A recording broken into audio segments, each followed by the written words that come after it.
My YouTube family, कैसे हैं आप लोग। आई होप अच्छे होंगे और मैं भी बहुत अच्छी हूँ।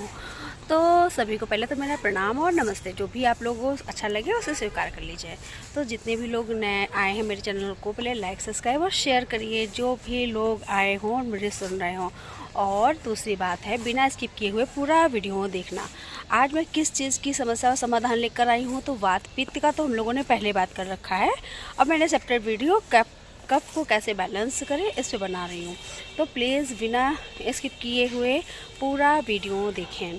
अच्छा, जैसे वात में मैंने बताया था 80 बीमारियाँ देता है, पित्त हमें देता है 40 बीमारियाँ, और कफ हमें कितनी बीमारियाँ देता है, तो 20 बीमारियाँ देता है।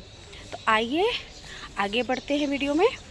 तो जैसे कि आप लोग जानते हैं, शरीर में हर किसी के शरीर में वात पित्त कफ होता है, लेकिन ये बैलेंस में होता है तब तक तो ठीक है। जब ये इनबैलेंस होने लगता है, यानी कि इसका बैलेंस बिगड़ने लगता है, तब ये कुछ ना कुछ रोग उत्पन्न करने लगता है। अब हमारा रोग किस चीज़ से उत्पन्न हुआ है ये भी हमें जानना चाहिए। हमारा वात बड़ा है कि पित्त बड़ा है कि कफ बड़ा है, ये रोग का सिम्टम्स किस चीज़ का है, तो वात और पित्त का तो मैंने बता रखा है। तो आगे बढ़ते हैं। तो जैसे कि वात पित्त कफ को हम देख नहीं सकते, लेकिन ये फिजिकल एक्टिविटीज़ से, फंक्शन से हम समझ सकते हैं। तो जैसे वात का जब बढ़ना होता है तो फिजिकल फंक्शन से हम समझ जाएंगे, उसकी गति से, चलने दौड़ने से। इसी तरह पित्त का बड़ा होगा तो उसका रूपांतरण होता है, यानी कि जैसे कि खाने पीने से वो अपनी आंतरिक रूपांतरण द्वारा चीज़ें प्रकट कर देता है। उसी तरह कफ क्या होता है, वो उसमें स्थिरता रहती है, तो उससे जान जाता है। अब जानते हैं इसके लक्षण। तो कफ प्रवृत्ति वाले जो होते हैं, पहले तो उनका वज़न बढ़ने लगता है, यानी कि उनका वज़न काफ़ी बढ़ जाता है। आवाज़ में भारीपन आ जाती है, बाल और त्वचा मुलायम होती है। ये कफ प्रकृति के लक्षण हैं। और वो बहुत जैसे धीरे धीरे बोलते हैं, धीरे चलना, उठना, बैठना, उन्हें सोना, खाना और आलस टाइप का होता है। और उनको गुस्सा भी कम आता है, पेशेंस बहुत ज़्यादा होता है। ये कफ प्रवृत्ति के लोगों में ऐसा पाया गया है। और जैसे कि उनको शांत रहना पसंद होता है। ये सब लक्षणों से मतलब हम जान जाएंगे कि कफ प्रकृति का इंसान है।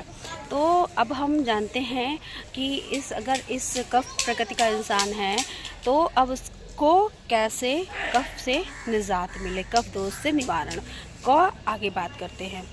लेकिन निवारण से पहले हमें उनकी बीमारियां जान लेनी चाहिए कि ये सब चीज़ें होती हैं, तो फिर उन्हें कौन सी बीमारियों का सामना करना पड़ता है।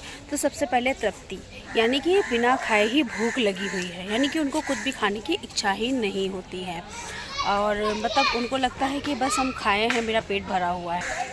शरीर में भारीपन बना रहेगा, नींद ज़्यादा आएगी, उनको ऐसा लगेगा कि मतलब कुछ नहीं, बस लेटे रहो। आलस भयंकर से रहेगा उनको।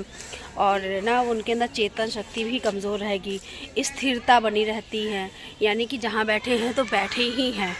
तो ये सब चीज़ें मतलब कफ प्रकृति के लोगों में पाया जाता है। तो अब इनसे कैसे हम लोग बचें, क्या ऐसा मतलब डेली रूटीन में घरेलू चीज़ों का यूज़ करें कि जैसे कि हम लोगों को इससे निजात मिल सके। तो आगे बात करते हैं इसके आयुर्वेदिक में कौन सी घरेलू चिकित्सा है उसका प्रयोग करते हैं। तो आपको अदरक, सोंठ और काली मिर्च ये ले लेना है।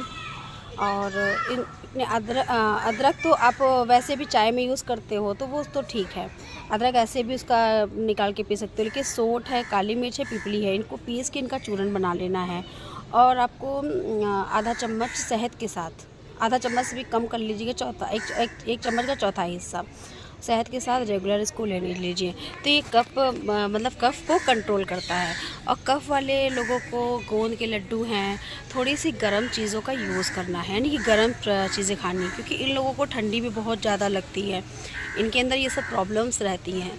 तो ये और मतलब को इतनी सर्दी भी ना हुई हो, लेकिन उनको सर्द ज़्यादा लग रही हो, तो ये सब चीज़ें रहती हैं। तो इनको गर्म चीज़ें खानी हैं, तो ये बातों का ध्यान रखिए।